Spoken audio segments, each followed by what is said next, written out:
People country ကနေပြီးတော့စင်ကာပူနိုင်ငံလာရောက်ပြီးတော့အလုပ်လုပ်ကိုင်ချင်သူများအနေနဲ့ Just website ကိုအသုံးပြုပြီးမိမိကိုယ်တိုင်အလုပ်ဘယ်လိုရှာရမလဲဆိုတာကိုဒီကနေ့ part 2 video မှာအသေးစိတ်ကို share လုပ်ပေးသွားပါမယ်။ Just website ကိုဘယ်လိုအသုံးပြုရမလဲဆိုတဲ့ website ရဲ့ usage တွေ function တွေကို part 1 video မှာအသေးစိတ်ကို explain လုပ်ပြီးသွားပြီဖြစ်ပါတယ်။အဲ့ဒီ part 1 video link ကို comment box မှာချထားပေးပါမယ်နော်။ဒီကနေ့ part 2 video မှာဆိုလို့ရှိရင်မိမိရဲ့ profile ကို website ပေါ်မှာတည်ဆောက်ပြီးကိုယ့်ရဲ့ CV file ကိုအလုပ် company တွေစီကိုဘယ်လိုပို့ရမလဲအလုပ်ဘယ်လိုရှာရမလဲဆိုတာကို details ကို tutorial နဲ့တကွ step by step explain လုပ်ပြီးသွားမှာဖြစ်ပါတယ်။ဒီ part 2 video မှာဆိုလို့ရှိရင် nursing job ကို Isabel အနေနဲ့ tutorial လုပ်ပြထားပါတယ်နော်။တကယ်လို့တခြားအလုပ်ရှာမှာဆိုလို့ရှိရင်လည်းတခြား professional career တွေရဲ့အလုပ်ရှာဖို့ရှောင်းပြီး process အလုပ်အတူတူပဲဖြစ်ပါတယ်နော်။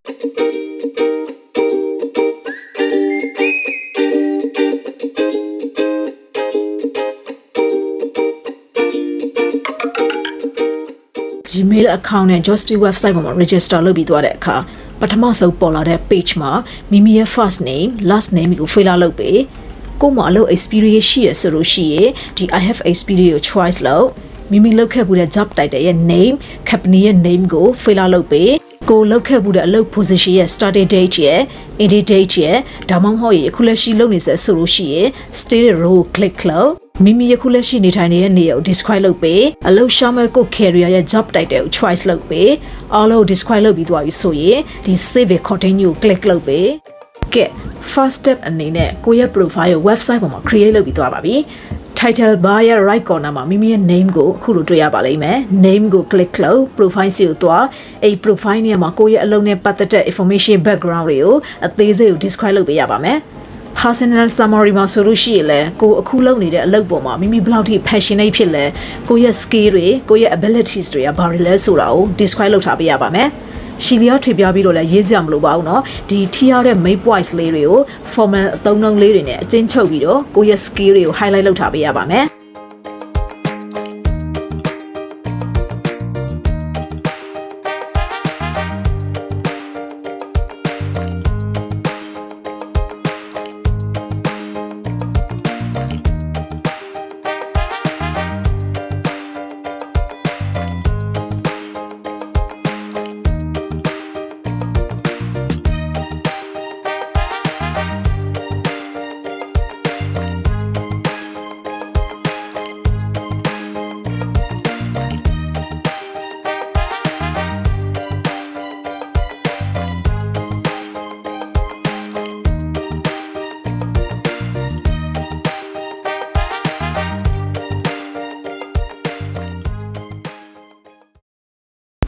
ဒုတိယဆက်အနေနဲ့ career history မှာဆိုလို့ရှိရင်ကိုအရင်လောက်ခဲ့မှုတဲ့အလုပ် experience တွေအားလုံးကို career history မှာ update လုပ်ထားပေးရပါမယ်မိမိအရင်လောက်ခဲ့မှုတဲ့ job title ရဲ့ name company ရဲ့ name ကိုအဲ့ဒီလုံးမှာဘယ်ချိန်နေပြီးတော့ဘယ်ချိန်ထိလုပ်ခဲ့ရလဲကိုအဲ့ဒီလုံးမှာတာဝန်ယူခဲ့ရတဲ့ role and responsibilities တွေအားလုံးကို describe လုပ်ထားပေးရပါမယ်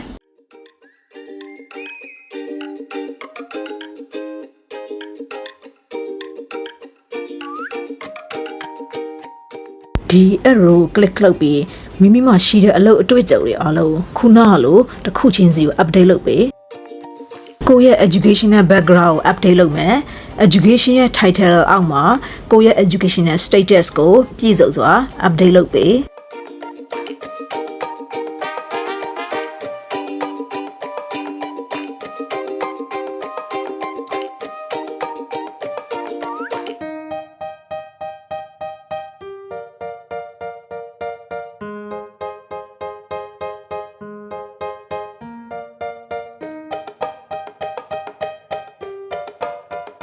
license certificate နေရာမှာမိမိရဲ့ professional နဲ့ပတ်သက်ပြီးရရှိထားတဲ့ license ရဲ့ name license ရဲ့ issue date ရဲ့ expire date ကို marker ဆိုဖြည့်ပြီးတော့ upload ထားလုပ်ပေး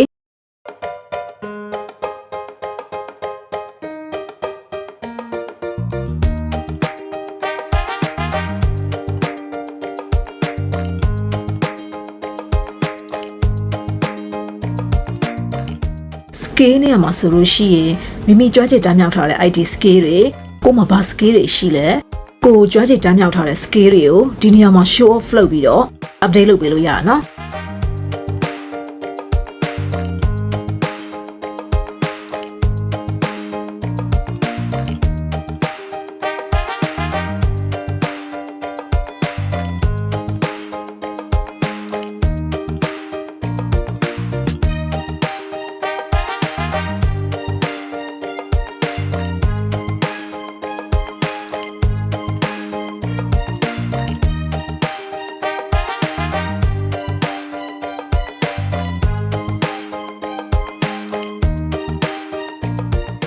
language နေရာမှာလည်းမိမိကြွားကျင်တမ်းမြောက်ထားတဲ့ဘာသာစကားကို add လုပ်ပေး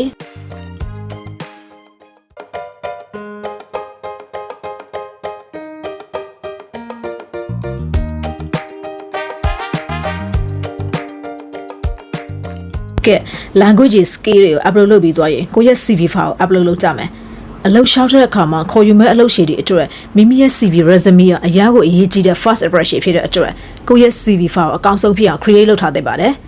ကဲ CV file ကိုဘယ်လို create လုပ်ကြမလဲကိုယ့်ရဲ့ CV file ကိုမိမိကိုယ်တိုင်ဘယ်လို create လုပ်ရမလဲဆိုတာကိုဒီ how to make your first great impression ဆိုတဲ့ video မှာ CV file create လုပ်ဖို့လုပ်နေအစစ်စစ်အသေးစိတ် details ကို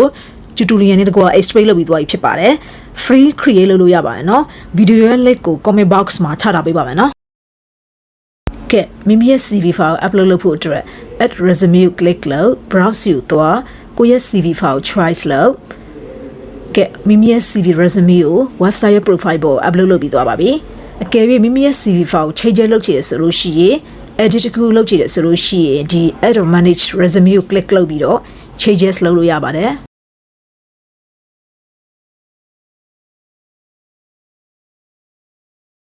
ကဲကိုယ့်ရဲ့အလုံးနဲ့သက်ဆိုင်တဲ့ background information တွေ update လုပ်ပြီးသွားပါပြီ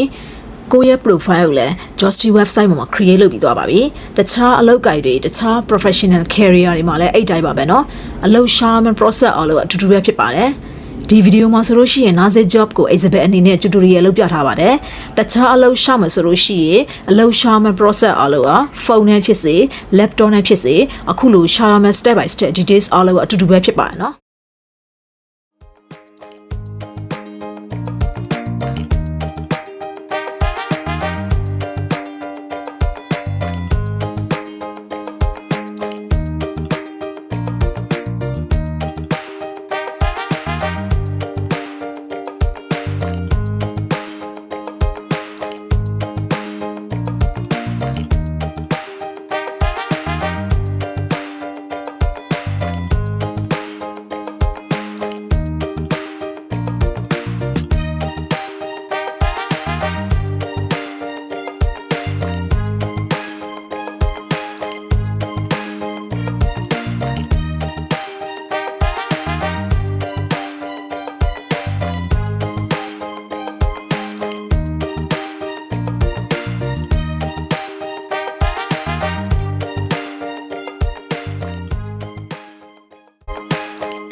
ကဲ website ပေါ်မှာခေါ်ယူထားတဲ့ဒီ career ရဲ့ position ကိုအလုပ်ရှောင်ချင်ဆိုလို့ရှိရင် quick apply ကို click လုပ်အဲ့ဒီကြာလာတဲ့ page မှာကိုအလုပ်ရှာမဲ့အဲ့ဒီ position ရဲ့ job description တစ်ချက်ကြည့်လိုက်ရအောင် page မှာဆိုလို့ရှိရင်အဲ့ဒီ position ရဲ့ pay rate salary summary ရဲ့ဒီ position ရဲ့တာဝန်ယူရမယ့် role တွေ responsibilities တွေအားလုံးကိုအခုလို details ကို describe လုပ်ထားပေးပါလိမ့်မယ်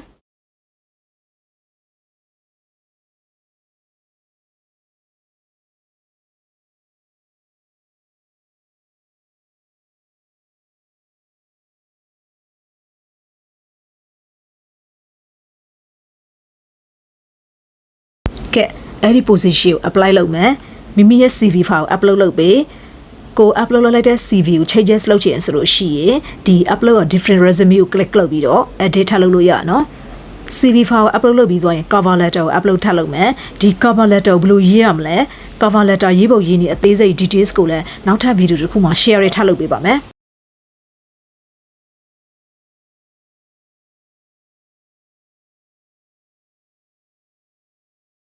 continue click လုပ်ပေး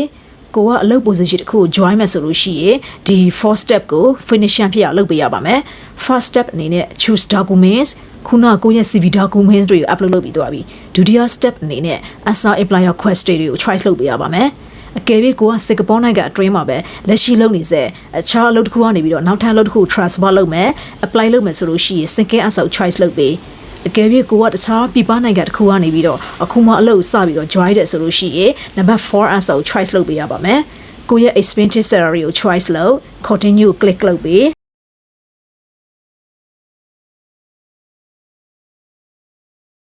update your street profile ခုနမိမိရဲ့ profile ကို website ပေါ်မှာ upload လုပ်ပြီးသွားပါပြီနောက်ဆုံး step အနေနဲ့ review is submit မိမိခုန update လုပ်ထားတဲ့ကိုယ့်ရဲ့ profile background educational background ကိုယ့်ရဲ့အလုပ်နဲ့သက်ဆိုင်တဲ့ information တွေကို double check လုပ်ပေး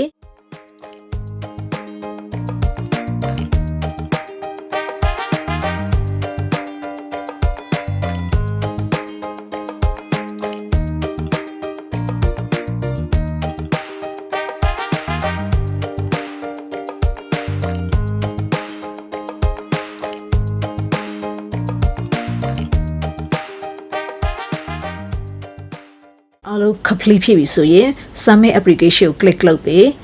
ကဲ Jostry website ပေါ်မှာကိုရှောက်ချင်တဲ့အလုပ် position တစ်ခုကိုအောင်မြင်စွာ apply လုပ်ပြီးသွားပါပြီကဲဒီနေရာမှာအထူးသတိထားမယ့်အချက်တစ်ခုကတော့ website ပေါ်ကနေပြီးတော့အလုပ်လျှောက်တယ်ဆိုလို့ရှိရင်အဲ့ဒီ website နေပြီးတော့ကိုယ့်ရဲ့ banking statement ကိုဘယ်တော့မှမတားပါဘူးเนาะဥပမာကိုယ့်ရဲ့ ATM card တွေ Visa card တွေ agent fee တောင်းတာတို့ပတ်စံတောင်းတာတို့ပြီးလို့ရှိရင်အဲ့ဒီကိုယ့်ရဲ့ banking statement ရဲ့ password တွေ work permit နံပါတ်တွေဘယ်တော့မှမတားပါဘူးเนาะတောင်းခဲ့သည်ရှိလို့ရှိရင်အဲ့ဒါ scammer ဖြစ်ပါရဲ့เนาะအထူးသတိထားကြပါ